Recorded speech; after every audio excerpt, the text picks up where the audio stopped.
The first sound was not gunfire. It was boots. Slow, wet, heavy boots moving through the mud outside the shattered French town of Saint-El in July 1944. German sentries standing behind broken stone walls heard them sometime after midnight. One man tightened his grip on his Carabiner 98K rifle and stared into the darkness beyond the hedgerows. Nothing moved. The rain had stopped an hour earlier, but water still dripped from collapsed rooftops and burned trees. Somewhere in the distance, a cow screamed in panic. Then came silence again. The kind of silence that makes exhausted soldiers feel watched. The Germans had already cleared the Americans from this sector twice that week. Their officers believed the town was secure. Roads were blocked. Machine guns covered the intersections. Mortars were positioned behind the church ruins. Every approach seemed protected. And yet, somehow, American infantry kept appearing inside the town without warning. No bugles. No visible command posts. No organized assault lines. Just scattered squads suddenly emerging from alleys, barns, orchards, and shell holes like ghosts. To the Germans defending Saint-El, it no longer felt like fighting an army. It felt like fighting water. Something impossible to hold in your hands. By the summer of 1944, German soldiers had already spent years fighting many enemies across Europe and the Soviet Union. They believed they understood how armies behaved under pressure. Units depended on officers. Orders flowed downward.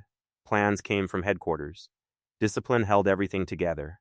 Even German tactical flexibility, famous earlier in the war, still operated within a clear structure of command. But in Normandy, many German officers encountered something deeply unsettling about the Americans. Small groups of U.S. infantry seemed able to continue fighting effectively even after chaos destroyed communication. Radios failed, lieutenants died, roads disappeared under artillery fire, yet American squads kept moving, adapting, attacking, retreating, and reappearing in ways German troops struggled to predict. The fighting around Saint-El became one of the clearest examples.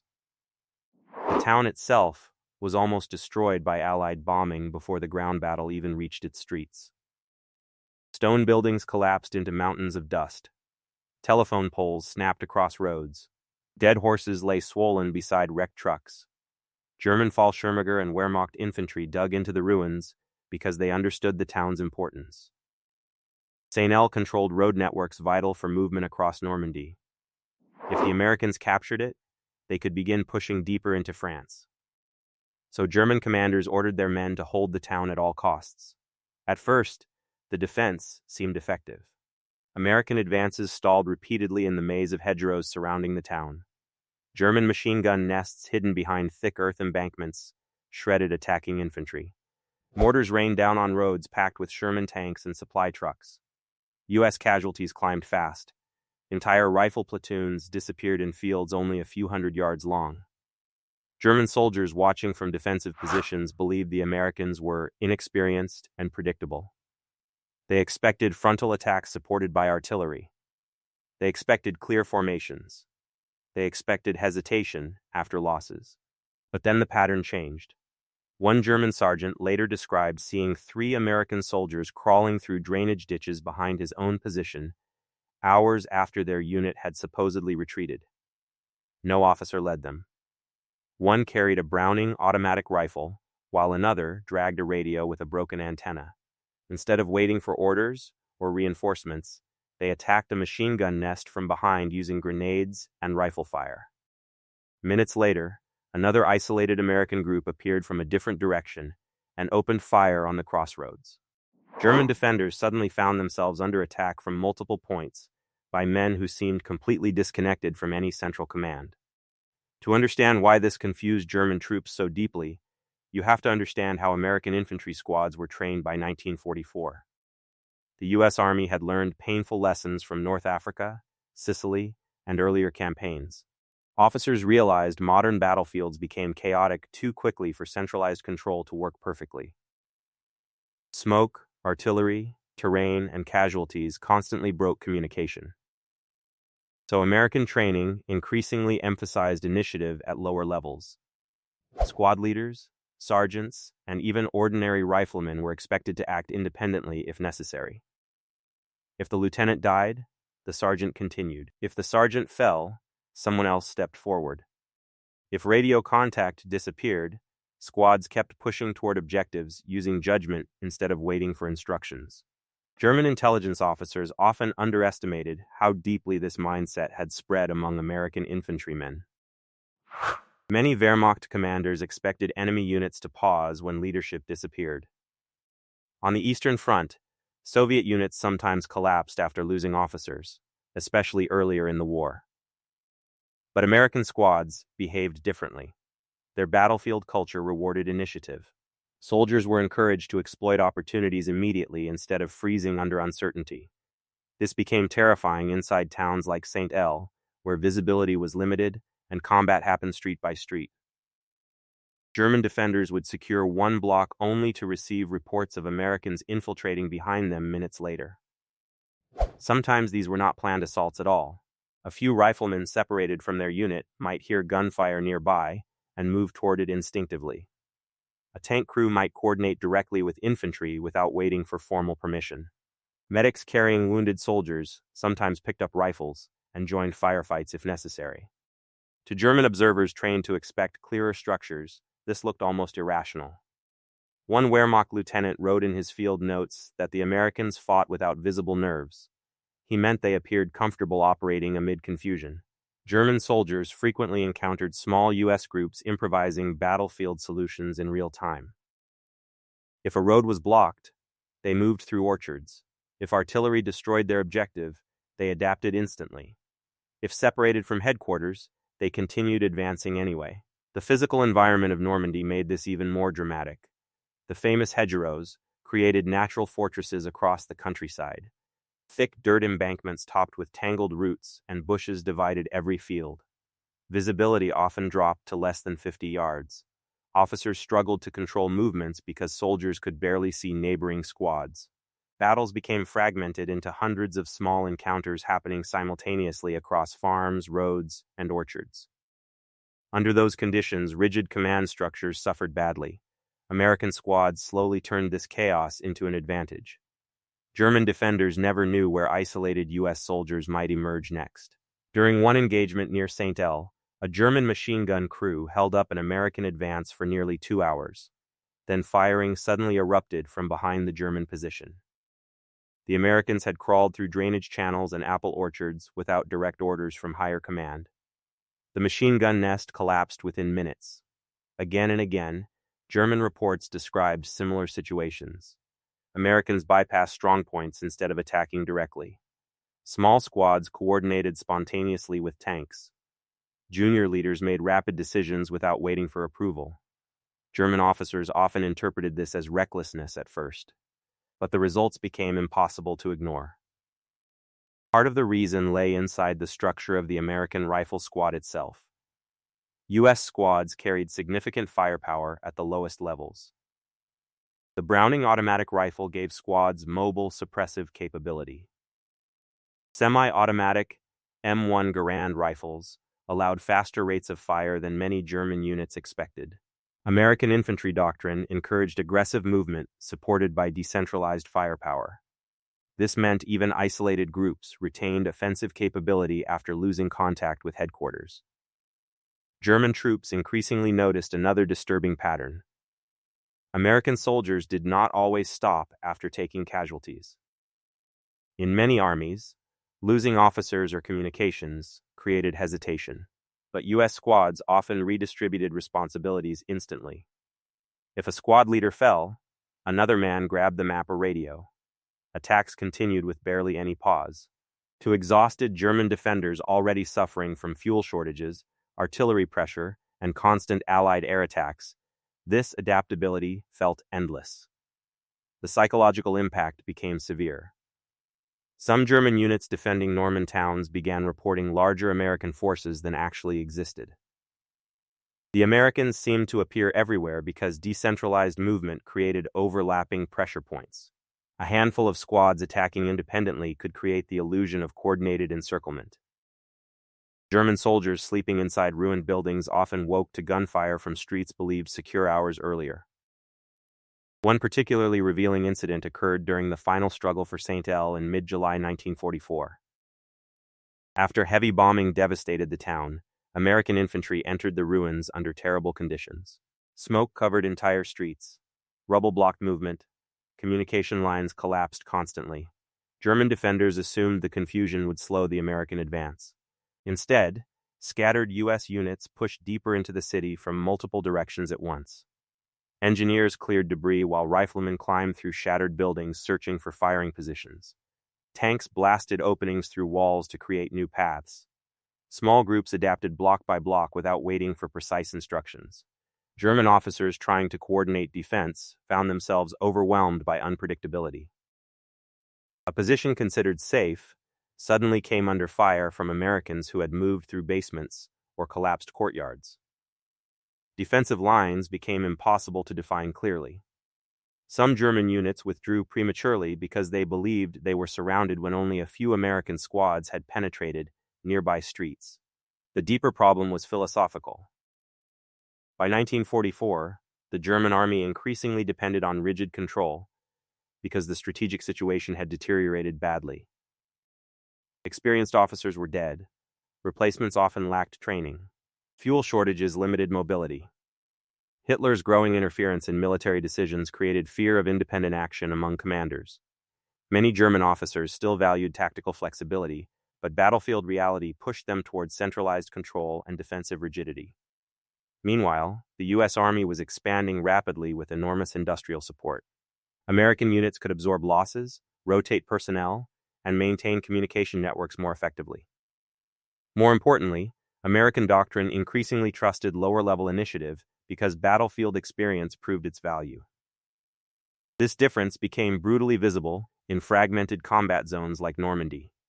German prisoners later described how difficult it was to identify leadership among American infantry. Officers did not always stand out clearly. Non-commissioned officers carried enormous responsibility. Individual soldiers often acted confidently without direct supervision. German troops accustomed to clearer hierarchy sometimes mistook ordinary riflemen for officers because of how independently they behaved. The town fighting after Saint-El reinforced these impressions across western France. In village after village, German defenders encountered the same pattern. Americans adapted too quickly. They improvised under pressure. They kept advancing after communication failures that might cripple other armies. One German captain defending a crossroads near Vire later described a moment that haunted him for years.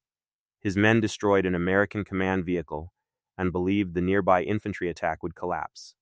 Instead, scattered American soldiers immediately reorganized behind hedgerows and continued maneuvering toward his flanks. Mortar fire adjusted within minutes despite the confusion.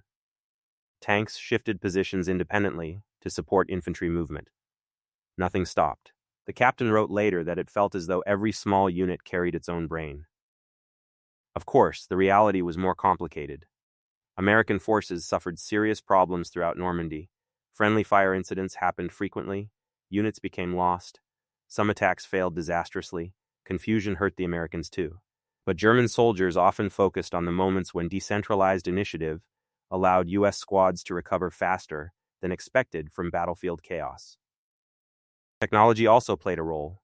American radio equipment at lower levels was often more available and reliable than German defenders realized. Even when communications failed, the culture of initiative remained critical. American troops were trained to understand broader mission goals rather than relying entirely on constant direct orders.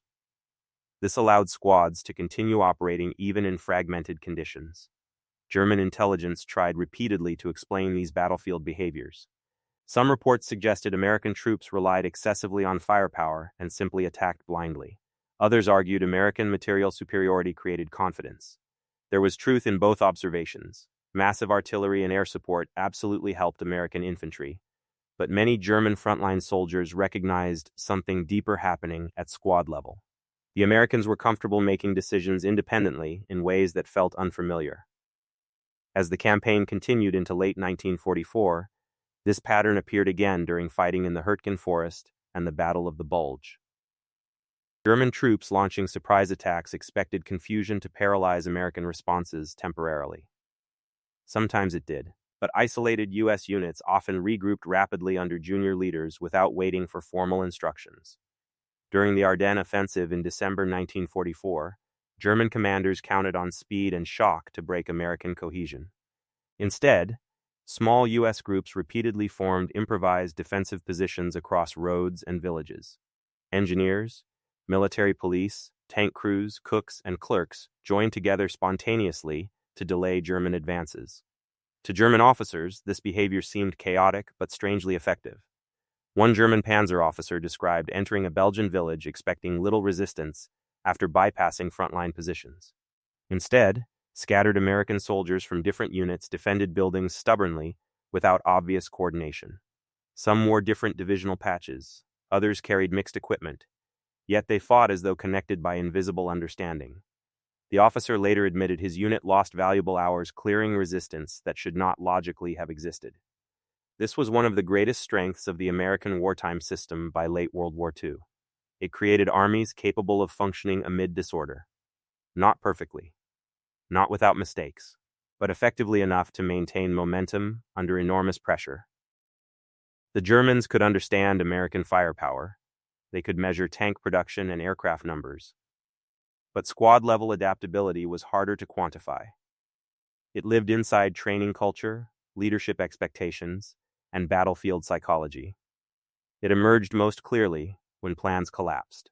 Back in St. El, the final days of fighting left the town almost completely destroyed. Corpses filled cellars. Burned vehicles blocked narrow streets.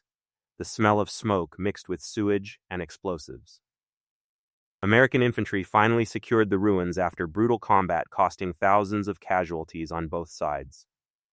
German survivors withdrawing east carried more than physical exhaustion. Many carried lingering confusion about what they had faced. Reports described Americans attacking from unexpected directions without waiting for centralized coordination. Small units operated aggressively despite shattered communication. Junior leaders adapted instantly. Defensive assumptions failed repeatedly because American squads behaved unpredictably under pressure. The irony was that earlier in the war, German doctrine itself had emphasized initiative through mission-type tactics known as Auftragstaktik. Junior officers and NCOs were expected to pursue objectives flexibly. But by 1944, years of attrition, political interference, and strategic collapse weakened this culture inside many German formations. The Americans, meanwhile, increasingly embraced decentralized battlefield decision-making at exactly the moment Germany struggled to maintain it. For ordinary German infantrymen trapped in ruined French towns, the experience felt deeply unsettling. They could not easily identify where American attacks began or ended. A handful of riflemen might become a serious threat if left unchecked. Clearing one street solved nothing because new American groups appeared elsewhere minutes later. The battlefield itself amplified the fear. Normandy villages became labyrinths of rubble, smoke, broken walls, and hidden movement. Every shattered doorway might conceal a bar gunner. Every orchard might hide advancing infantry. German defenders often described feeling surrounded long before actual encirclement occurred, and this constant uncertainty slowly wore them down. By late summer 1944, Allied forces were breaking out of Normandy and pushing rapidly across France. German retreats became increasingly chaotic. American mobility and decentralized aggression accelerated the collapse. Small U.S. units exploited gaps immediately instead of waiting for detailed operational guidance. Roads jammed with retreating German vehicles came under sudden attack from advancing American reconnaissance teams and infantry patrols moving far ahead of formal lines. Again and again, German commanders struggled to restore coherent defensive fronts because American pressure emerged unpredictably. A town believed secure suddenly reported enemy troops inside. Bridges thought protected were seized by fast-moving U.S. forces acting on local initiative. One captured German colonel later admitted during interrogation that American battlefield flexibility had become more dangerous over time. Early in the war, many Germans viewed U.S. forces as inexperienced. But by 1944 and 1945, frontline American units had developed hardened combat instincts combined with enormous firepower and decentralized confidence. The most important part was not that American squads fought without orders, it was that they understood how to continue fighting when orders disappeared. That difference mattered enormously in modern war. Because battle destroys plans faster than maps can update. Officers die. Radios fail. Smoke blinds artillery observers. Vehicles burn. Entire units become separated in darkness or terrain. Under those conditions, armies survive not only through discipline, but through adaptability. German troops defending places like Saint-El encountered American soldiers who kept functioning inside chaos instead of waiting helplessly for clarity. And for exhausted defenders already losing control of the wider war, that adaptability felt impossible to predict. Near the end of the fighting in Normandy, a German soldier wrote a final observation in his notebook before retreating east. He described hearing American movement at night inside a village his unit supposedly controlled. No clear attack followed. No whistles or commands echoed through the streets. Just scattered footsteps, sudden rifle fire, and isolated explosions appearing from different directions until nobody knew where the front line actually existed anymore. Then he wrote something simple. The Americans are everywhere before you understand they have arrived. That was the real terror facing German defenders by 1944. Not merely American numbers, not only tanks or aircraft, but the realization that small groups of U.S. infantry could think, move, and fight independently inside chaos faster than the Germans could react. And in the shattered towns and hedgerows of Western Europe, that flexibility became one of the deadliest weapons of the war.